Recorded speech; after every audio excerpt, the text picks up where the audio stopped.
Initiée depuis 1972, la Semaine de l'Arbre est une activité du gouvernement tchadien qui lutte contre l'avancée du désert et en même temps lutte contre les effets du changement climatique. Relever le défi de la lutte contre le changement climatique passe par des activités de reboisement et des programmes de mise en terre des plants.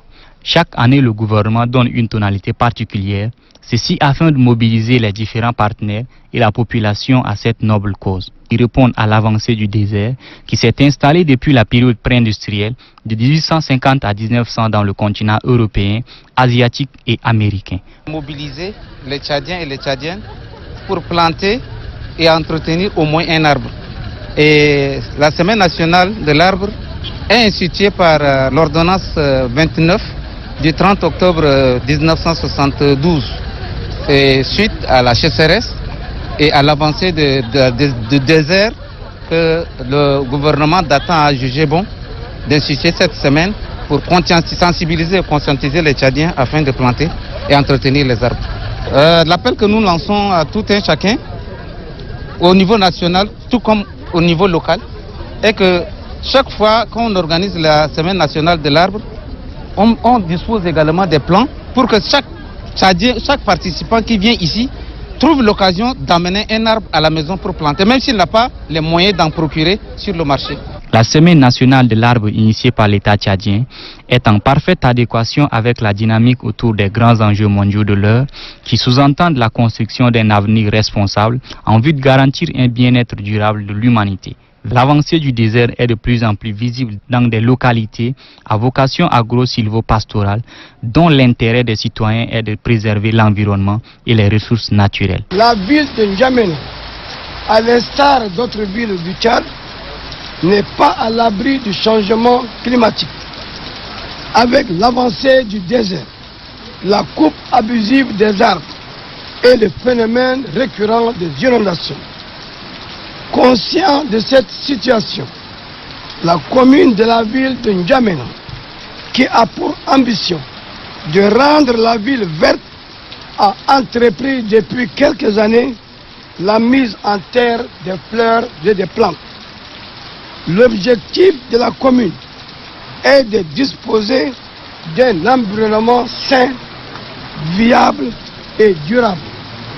C'est pourquoi le thème planter et entretenir un arbre, c'est lutter contre la désertification et être résilient au changement climatique n'est pas fortuit. L'augmentation de la température à la surface de la Terre est en marche. Chaque pays doit s'approprier des nouvelles donnes afin de réduire ses émissions de gaz à effet de serre à travers des activités résilientes d'adaptation et d'atténuation telles que le reboisement et la mise en terre des plants. Votre présence à cet événement démontre parfaitement votre attachement à la question de l'arbre et à la lutte menée contre les effets néfastes du changement climatique. Placé sous le haut patronage du maréchal du Tchad, président de la République, chef de l'État, nous nous retrouvons aujourd'hui pour célébrer, à l'instar des années précédentes, la première journée de la Semaine nationale de l'arbre, qui est une occasion de corriger, tant soit peu, les dégâts causés à l'environnement suite aux agissements de certains d'entre nous. Le maréchal du Tchad nous a instruit de le représenter à cette cérémonie de lancement placée cette année sous le thème « Plantons et entretenons les arbres pour lutter contre la désertification et être résilient au changement climatique ». Le choix de ces sites pour le lancement de la semaine 2020, qui est la faculté Idriss Déby Itno des sciences juridiques et politiques, Université Roi Faisal, située à Farsia dans le premier arrondissement, répond à une sollicitation de la jeunesse. Ce choix n'est pas fortuit. Ce désir que les étudiants ont émis permettra non seulement de redorer l'espace considéré d'une couverture végétale pour faire face au problème de la canicule dans l'établissement pendant la période où les températures sont des plus élevées. Mais sera également un milieu propice d'études par l'ombrage que ces arbres donneront. Pour stimuler les étudiants à assurer la protection de ces plants mis en terre, nous recommandons à l'administration de la dite faculté de primer les meilleurs étudiants de l'année en inscrivant leur nom sur chaque plan, ce qui permettra aux bénéficiaires d'assurer l'entretien et le suivi de ces arbres, même au-delà du cycle universitaire. Le Tchad, pays sahélien menacé par la désertification, a souscrit à plusieurs conventions internationales en matière de protection de l'environnement. Ainsi, la préservation de l'écosystème est devenue une préoccupation nationale. Planter un arbre, c'est bien et constitue un acte de citoyenneté. Mais l'entretenir et le protéger, c'est encore mieux. À l'occasion de cette semaine de l'arbre, j'invite chaque Tchadienne et chaque Tchadien à mettre ne serait-ce qu'un plant en terre et l'entretenir. Cet acte montre combien l'être humain est lié à l'arbre, car celui-ci nous sert d'habitat, de l'ombre, de nourriture, de médicaments, puis défend notre terre contre les érosions, la fertilise et protège nos cultures des vents violents et que sais-je encore. La plantation des arbres entre dans les efforts que nous conjuguons tous les jours pour reconstruire notre cher et beau pays, pays de Toumaï. Aussi, faut-il dire que sans arbres et sans environnement décent, il n'y a pas de développement. C'est pourquoi les actions de reboisement que nous menons depuis plusieurs décennies sont salutaires pour la sauvegarde de notre faune et flore, donc de notre écosystème. L'état de vulnérabilité actuel et futur, selon les projections du Tchad, montre que les secteurs constituant la base de notre économie sont tous soumis aux aléas de la variabilité, des changements climatiques et l'évolution des activités anthropiques. Les conséquences socio-économiques et environnementales sont désastreuses pour les populations rurales ne vivant que des ressources naturelles. Aussi, dans le cadre de l'accord de Paris sur le climat, le Tchad a-t-il soumis sa contribution déterminée au niveau national afin de limiter le réchauffement climatique à 1,5 degré Celsius et pour accroître la résilience des systèmes naturels et humains. Par exemple, à l'occasion de la Semaine nationale de l'arbre, les ONG, partenaires de l'État et associations de la société civile soutiennent fermement la politique du gouvernement visant à reconstituer et sauvegarder l'écosystème fragile. Pour atteindre ces objectifs, notre pays a adopté un plan réaliste et concret destiné à rehausser les ambitions nationales en matière d'adaptation, d'atténuation et de mise en œuvre de sa contribution déterminée au niveau national d'ici fin 2020. Dans le domaine de l'adaptation, il est prévu, entre autres, de développer les énergies renouvelables au milieu rural et de renforcer les réseaux météorologiques et climatiques.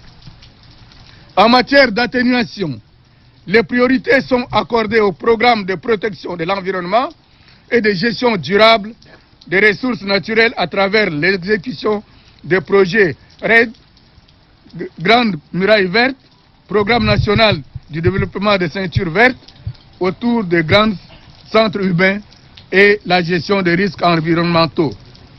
Mesdames et messieurs, distingués invités, sur le plan régional et continental, nous prenons part activement aux initiatives et actions menées dans le cadre de la protection de l'environnement du renforcement de la résilience des systèmes naturels et humains face aux effets des changements climatiques, à la réduction des risques de catastrophes, notamment à travers la Commission des forêts d'Afrique centrale, COMIFAX, au Comité permanent inter-État de lutte contre la sécheresse dans le Sahel SILS, à l'initiative sahélienne de la Grande Muraille Verte, à l'autorité du bassin du Niger, à la Commission du bassin du lac Tchad, etc.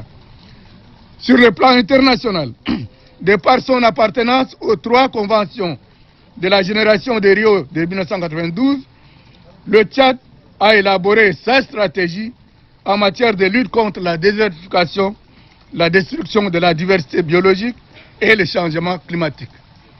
Mesdames, Messieurs distingués invités, on ne peut pas passer sous silence les batteries de mesures prises en matière de la protection de l'environnement et la conservation de notre écosystème sous la clairvoyance du maréchal du Tchad, Idriss Déby Itno, président de la République, chef de l'État.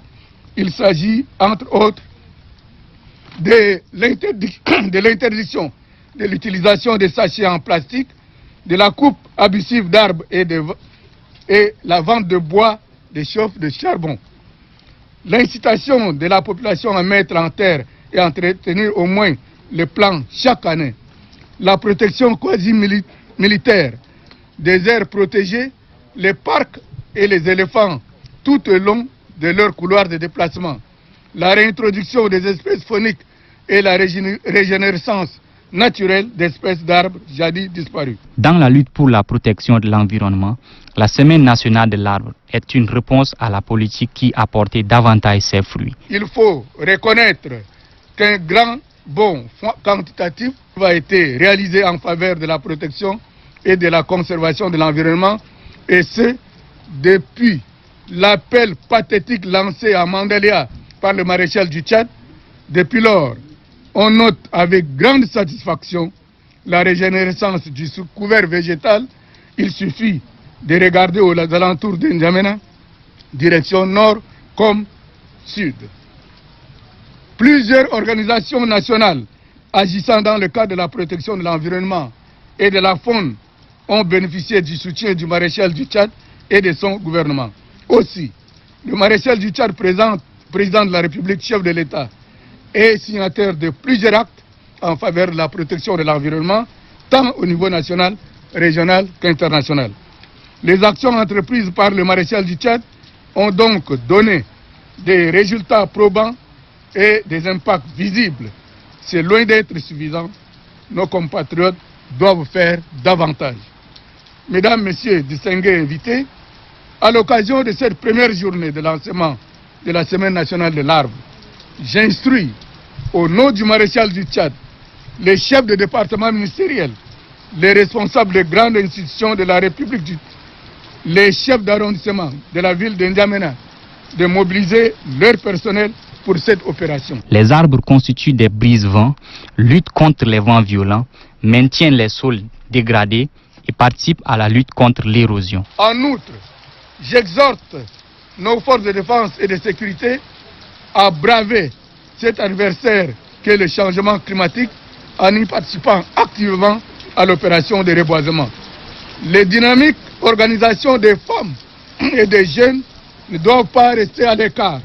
Cette opération concerne notre existence, notre avenir immédiat et les générations futures auxquelles le maréchal du Tchad attache beaucoup d'importance et d'espoir quant à la préservation de ce patrimoine naturel et à un souci souvent rappelé par les plus hautes autorités du pays.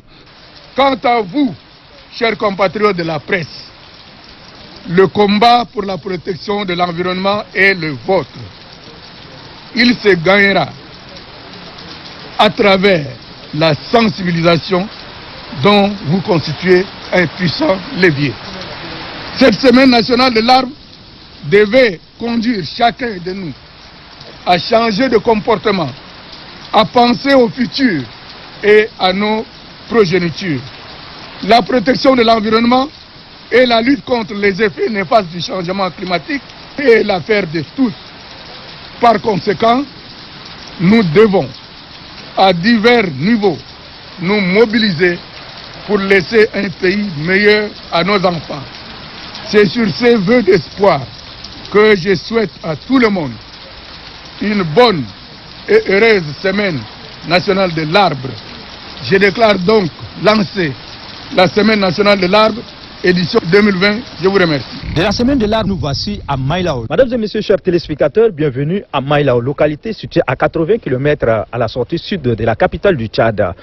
Le programme d'appui à la gestion des aires protégées et écosystèmes fragiles du Tchad, à travers le ministère de l'Environnement et de la Pêche, organise un atelier de validation du rapport du cadre juridique portant régime des forêts et de faune au Tchad. Cette révision se base particulièrement sur la loi 14 portant régime des forêts, des faunes et des ressources halieutiques. Suivez. Parmi les différents ministères, les participants de l'atelier de validation du rapport de mise en œuvre et des activités des aires protégées et des écosystèmes fragiles jetteront une nouvelle base pour préserver les ressources naturelles. La gestion de la nature, notamment celle des ressources naturelles, est dynamique et évolutive. Au constat des difficultés de mise en application des textes sur le terrain, le ministère de l'Environnement, de la Pêche est rendu à l'évidence de revoir les textes pour les adapter à son environnement. C'est pourquoi, par arrêté numéro 023, /PR/MEP/DGM, 2019, le ministère de l'Environnement, de l'Eau et de la Pêche a mis en place, le 4 février 2019, un comité de révision des stratégies et textes législatifs et réglementaires relatifs à la protection de l'environnement, de l'eau et de la pêche. Ce comité composé des cadres relevant des différentes institutions du ministère a pour mission de répertorier les textes nationaux et internationaux relatifs à la protection de l'environnement, de l'eau et de la pêche, ainsi que les schémas directeurs nationaux y afférents. Inventorier les lacunes des schémas directeurs et des textes législatifs et réglementaires nationaux dans le domaine susvisé, ainsi que leurs textes d'application, et proposer des mesures de correction pour leur révision. Élaborer des termes de référence pour le recrutement des consultants juridiques identifiés tant au niveau international que national, et afin de réviser les textes en question. Mobiliser les ressources nécessaires pour les activités y afférentes. Faire une première lecture des projets de documents révisés élargis aux autres secteurs concernés. Organiser un atelier national de validation des 10 projets de textes révisés. Dans sa quête de mobilisation des ressources financières, le comité a saisi le programme APEF qui a répondu favorablement en mobilisant 2 consultants juridiques spécialisés, dont un international et un national, pour appuyer le comité de révision du ministère afin de mener à bien la révision du corpus législatif et réglementaire du domaine de la conservation. Il est important de souligner que l'appui du programme APEF sur la révision des textes porte essentiellement sur le domaine relevant de la loi 14/2008 portant régime des forêts, de la faune et des ressources halieutiques. À travers le programme APEF, je tiens à exprimer ma gratitude et au nom du ministre de l'Environnement et de la Pêche à l'Union européenne pour son appui constant au ministère et en particulier pour le cadre qui nous réunit, à savoir la révision de la loi 14 portant régime des forêts, de la faune et des ressources halieutiques. L'objectif assigné à la mission d'expertise est de dresser, voire compléter, l'état des lieux de corpus législatif et réglementaire dans le domaine de la conservation des ressources naturelles, de la biodiversité et des aires protégées au Tchad, puis de proposer une ou des révisions des textes concernés permettant une application plus efficace et plus complète de la loi dans ces domaines. La mission d'expertise vient ainsi en appui au comité de révision du MEP ou bien du ministère afin de compléter en tant que de besoin le travail préliminaire effectué par le comité de révision du ministère sur le répertoire des documents nationaux et internationaux relatifs à la protection des ressources naturelles, notamment la faune, de la flore, des forêts et des ressources halieutiques. Compléter également l'inventaire et l'analyse des lacunes, faiblesses et incohérences constatées de la loi 14/2008 avec d'autres textes visant les ressources naturelles et l'environnement ainsi que leurs textes d'application. Proposer des mesures correctives pour la révision des lois et leurs textes d'application. Réécrire la loi 14 et faire des propositions de textes d'application. Appuyer le comité dans la lecture et l'approbation des documents d'étape et de révision. Animer des ateliers nationaux de débat, de validation des projets, des documents, des textes révisés. À cette rencontre, les séminaristes vont se pencher sur la loi 14. Cette loi a été élaborée en 2008 et nous estimons que le contexte dans lequel la loi a été élaborée n'est pas le même. Et il est tout à fait important de prendre en compte les nouvelles thématiques liées au changement climatique, liées à la criminalité transfrontalière. La question de défrichement pose problème parce que c'est toujours mal perçu par la population. Il faut régler cet aspect. Il faut aussi évoquer la question du réseau des aires protégées qui en manque.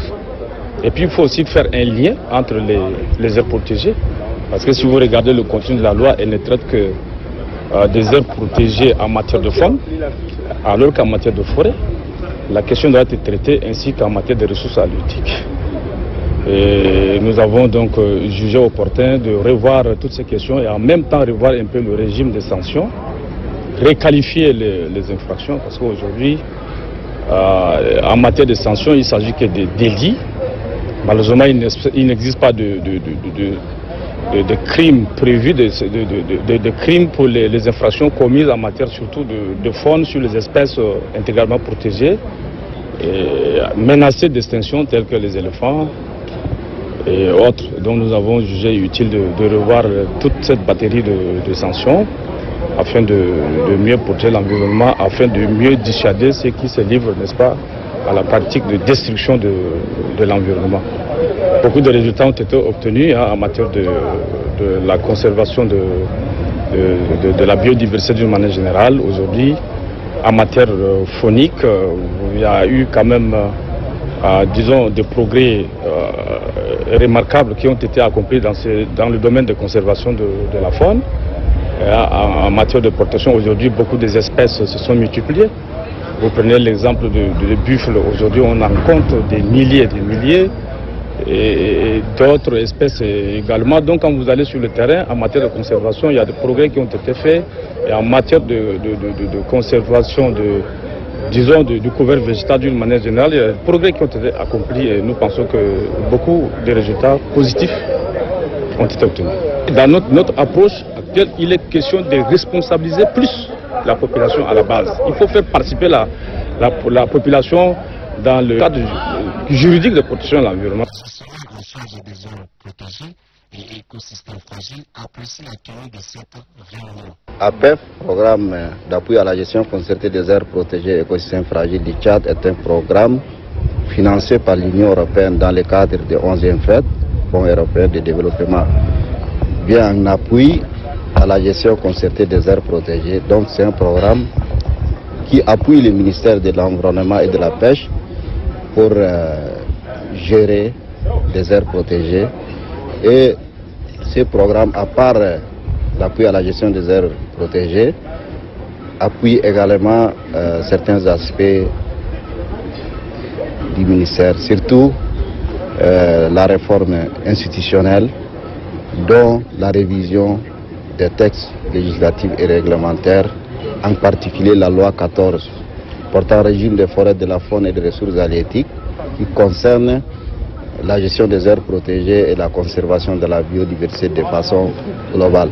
Téléspectatrices et téléspectateurs de l'émission En Vue Plus sur la télévision nationale, qui commence bien, finit bien, ainsi s'achève notre émission de ce mercredi. Je vous donne un rendez-vous très prochainement. Restez en compagnie des programmes de la télévision nationale tchadienne.